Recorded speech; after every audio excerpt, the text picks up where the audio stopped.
एक गांव में एक किसान रहता था। उसके 4 बेटे थे। किसान मेहनती था, लेकिन उसके चारों बेटे आलसी थे। किसान उन्हें समझाया करता, पर उनमें कोई असर नहीं होता। किसान जब बूढ़ा हो गया और उसे लगने लगा कि अब उसके कुछ ही दिन बच गए हैं, तो उसने अपने चारों बेटों को बुलाया और उनसे कहा, सुनो बेटों, अब मैं कुछ ही दिन का मेहमान हूँ। मरने के पहले तुम्हें एक राज की बात बताना चाहता हूँ। चारों बेटे ध्यान से सुनने लगे।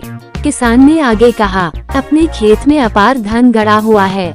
मेरे मरने के बाद तुम खेत को गहराई तक खोदना, तुम्हें धन मिल जाएगा। तुम लोग आराम का जीवन बिताना। चारों बेटे खुश हो गए। उन्हें लगा कि अब उन्हें सारी जिंदगी काम नहीं करना पड़ेगा।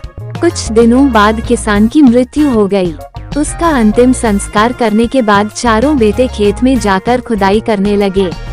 कई दिनों तक खेत खोदने के बाद भी उन्हें कुछ नहीं मिला।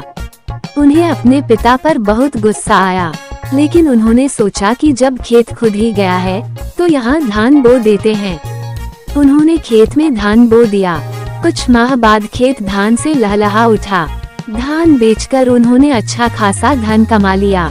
उस दिन उन्हें अपनी पिता की बात का अर्थ समझ आया कि उनके खेत में अपार धन छुपा है, बस उन्हें मेहनत करने की जरूरत है। उन्होंने उस दिन से जी तोड़ मेहनत करने का संकल्प ले लिया। सीख, मेहनत का कोई विकल्प नहीं। आलस छोड़ो, मेहनत करो।